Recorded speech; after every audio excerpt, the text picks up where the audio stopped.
भगवान श्री कृष्ण महर्षि संदीपनी के आश्रम में शिक्षा पूर्ण करने के बाद कृष्ण कहते हैं, गुरुदेव, जो गुरु अपने शिष्य को शिक्षा का दान देता है, शिष्य उसका ऋण कई जन्मों में नहीं चुका सकता। फिर भी लोक मर्यादा के अनुसार जाते हुए गुरु दक्षिणा देना शिष्य का धर्म है, इसलिए हम आपसे प्रार्थना करने आए हैं। संदीपनी कहते हैं, मुझे वचन दो गुरु दीक्षा के लिए कि मैंने तुम्हें जो विद्या सिखाई है वह तुम उसका सदुपयोग करोगे और जो शक्तियाँ तुम्हें मैंने प्रदान की हैं उन शक्तियों का प्रयोग तुम किसी को दुख देने के लिए, किसी की हानि करने के लिए या किसी के साथ अन्याय करने के लिए नहीं करोगे।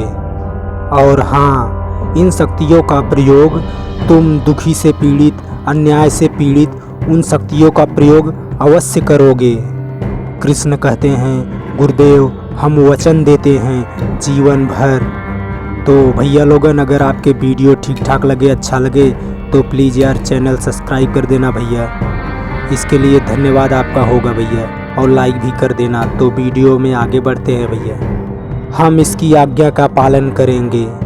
भगवान कृष्ण कहते हैं, हे गुरु माता, आपने इतने दिन जो हमको अपनी ममता के आंचल में छांव दिया है, हमने तो अपने घर को भी भूल गए। इस उपकार का बोझ तो इस जीवन में नहीं चुकाया जा सकता गुरु माता। कृष्ण कहते हैं, फिर भी यदि आपकी कोई इच्छा हो जिसे हम पूरा कर सके तो इसे हम अपना अहोभाग्य समझेंगे। गुरु माता रोते हुए कहती हैं, तुम हमारी इच्छा नहीं पूरी कर सकते, इसलिए मत पूछो मुझसे। भगवान श्री कृष्ण कहते हैं, ऐसी कोई इच्छा नहीं जिसे हम पूरी ना कर सके।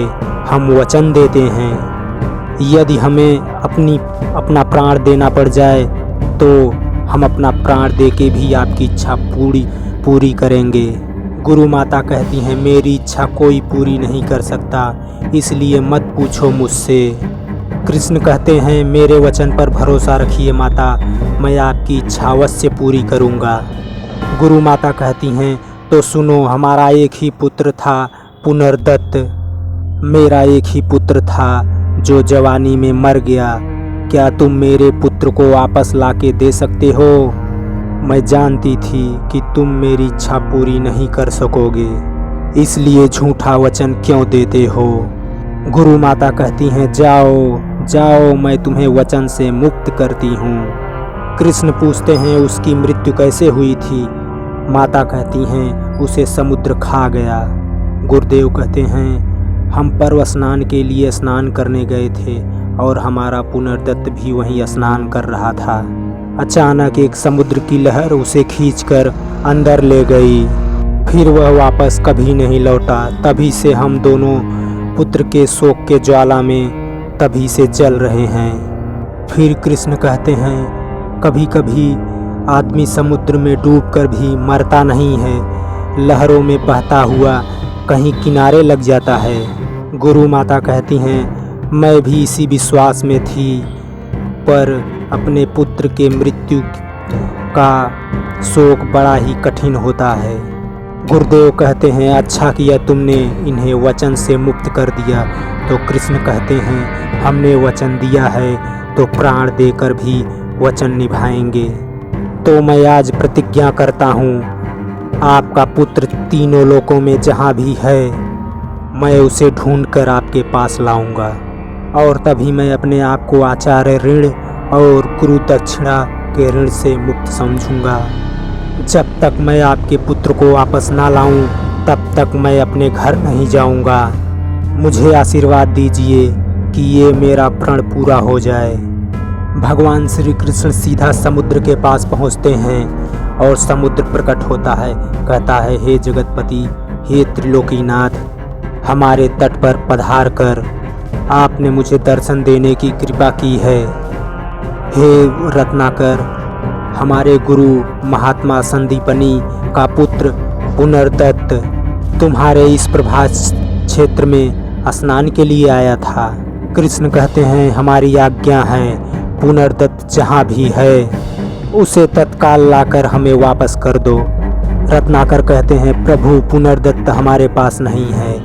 हमारे समुद्र के गहराइयों में एक पांचजन्य नाम का महान राक्षस रहता है। यह उस राक्षस का काम होगा जो प्रायः तट पर स्नान करने वाले लोगों को खींचकर समुद्र के तल में ले जाता है और उसे खा जाता है। कृष्ण कहते हैं, वह महादैत्य इस समय कहाँ है? वह इस समय, रत्नाकर कहते हैं, समुद्र तल के अंदर एक शंख में छिपकर विश्राम कर रहा है। दाऊ कहते हैं, तो चलो वहाँ तक मुझे ले चलो। कृष्ण कहते हैं, ठहरो दाऊ भैया, मैं भी साथ चलता हूँ। और भगवान कृष्ण कहते हैं, जागो दैत्यराज और देखो तुम्हारा काल तुमसे मिलने आया है। और भगवान श्री कृष्ण उसके शंख के चारों ओर आग लगा देते हैं और उसके बाद वह दैत्य निकलता है और उनमें घोर लड़ाई होती है। उसके बाद भगवान कृष्ण तलवार से उसके 2 टुकड़े कर देते हैं। बलराम कहते हैं, इसे तो कन्हैया तुमने व्यथा ही मार दिया।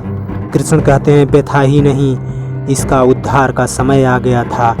अब चलते हैं यमराज के संयमनी में, वही यमराज को ढूंढ सकते हैं। और भगवान वहाँ से पांचजन्य शंख को पहुँचने के बाद बजाते हुए भगवान कृष्ण कहते हैं, आज से यही मेरा शंख होगा।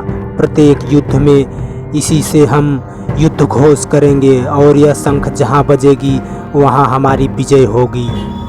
धर्मराज कहते हैं, यह किसकी चरणों की ध्वनि है? चित्रगुप्त, जिसके चलने से पूरा यमलोक कंपायमान हो रहा है। चित्रगुप्त कहते हैं, हे धर्मराज, इस समय तो हमारे खाते में किसी भी प्राणी का आने का उल्लेख नहीं है, इसलिए प्रभु जो आ रहा है वह मृत्युलोक का प्राणी नहीं हो सकता, कोई और ही है। यमराज कहते हैं, और कौन? असुर या सुर? चित्रगुप्त कहते हैं, मैं नहीं जानता प्रभु। अभी एक यमदूत भगवान कृष्ण को कहता है, ठहरो, जो तुम्हें यमदूत लाए हैं वो कहाँ हैं? तो भगवान श्री कृष्ण कहते हैं, हमें कोई यमदूत नहीं लाया है, हम स्वयं आए हैं। यम का दूत कहता है, कोई भी जीवित प्राणी यहाँ तक अपने शरीर के साथ नहीं पहुँच सकता, केवल मरने के पश्चात ही यहाँ जीवों को लाया जाता है। भगवान कृष्ण कहते हैं, परंतु हम कभी मरते ही नहीं, इसलिए ऐसे ही आना पड़ा। हम तो यमराज जी के दर्शन करने आए हैं। यमराज का दूत कहता है, अरे भोले बालको, तुम तो समझ नहीं रहे हो, इस पार्थिव शरीर के साथ भगवान यमराज के दर्शन नहीं हो सकते, केवल मरने के बाद ही उनका जीवों के साथ दर्शन होता है। कृष्ण कहते हैं, भैया अगर मरने के बाद ही उनका दर्शन होगा तो हमें मार ही डालो। यमराज का दूत कहता है, हर प्राणी का मृत्यु निश्चित होता है और जब उसकी मृत्यु आती है तो काल भगवान उस प्राणी के प्राण हर लेते हैं, इससे पहले तो उसे यमदूत भी नहीं मार सकते। भगवान कृष्ण कहते हैं, तो आप उन्हें बुला दीजिए। तो यमराज का दूत कहता है, हम उन्हें नहीं बुला सकते। तो कृष्ण कहते हैं, हम ही बुला लेते हैं। और भगवान कृष्ण अपना पांचजन्य शंख जैसे ही बजाते हैं, पूरा यमलोक डगमगाने लगता है और यम अपने आप बाहर धीरे धीरे निकल कर चले आते हैं। फिर यमराज अपने यम दंड का प्रयोग करते हैं और उसके बाद यम दंड भी भगवान कृष्ण को देखकर वापस चला जाता है। जैसे ही यमराज बाहर निकलते हैं, भगवान कृष्ण को देखते हैं, हाथ जोड़कर खड़े हो जाते हैं और कहते हैं, क्या आज्ञा है प्रभु? कृष्ण कहते हैं, हम महर्षि सांदीपनि के पुत्र को पुनर्दत्त वापस मांगने आए हैं। अपने कर्मानुसार वह इस लोक में जहाँ भी हो मुझे वापस कर दो, लाकर हमें दे दो, यही हमारी आज्ञा है। यमराज कहते हैं, हे प्रभु, उसका तो शरीर हमारे पास नहीं है, बस उसका जीव ही हमारे पास है। जीवात्मा के रूप में मैं आपको वापस करता हूँ। और कृष्ण यमलोक से लेकर सीधा पुनर्दत्त को लाते हैं। तो सुदामा देखते हैं, कहते हैं, गुरु माता पुनर्दत्त आ गया और कृष्णा भी आ गया है और उसके साथ आपका पुत्र पुनर्दत्त भी आ गया है। और गुरु माता बहुत खुश होती हैं। फिर भगवान कृष्ण कहते हैं, गुरु माता इसको याद कैसे आता, इसकी तो स्मृति ही खो गई थी। कई बार ऐसा होता है जब मनुष्य के मन को झटका लगे तो स्मृति ही खो जाती है। इसके साथ यही हुआ होगा। अकस्मात कहीं समुद्र में पत्थर के टकराने से, समुद्र में डूबने से इसकी स्मृति ही खो गई होगी। महर्षि संदीपनी कहते हैं, पर ये तुम लोगों को मिला कहाँ? और कृष्ण कहते हैं, हम दोनों इसे समुद्र से लगे किनारे किनारे गांवों में समुद्र के ढूंढते रहे इसे। तो मैंने देखा एक काले आदमी के पास के आंगन में यह बैठा हुआ था और जिसके पास एक काला भैंसा था। तो भगवान कृष्ण कहते हैं, मुझे संदेह हुआ ये काला और ये गोरा, तो इसका लड़का कैसे हो सकता है? तो मैंने पूछा, यह आपका लड़का है? तो उसने बोला, नहीं, यह बेहोशी अवस्था में हमारे पास आया था तो मैंने इसे रख लिया और इसका याददाश्त भी चला गया है और हमने एक वैद्य से इसका इलाज करवाया और इसकी स्मृति वापस आ गई और इसके बाद इसने आपका नाम लिया तो हमने इसको आपके पास लेकर आया। तो दोस्तों, अब तक की वीडियो कैसी लगी आपको?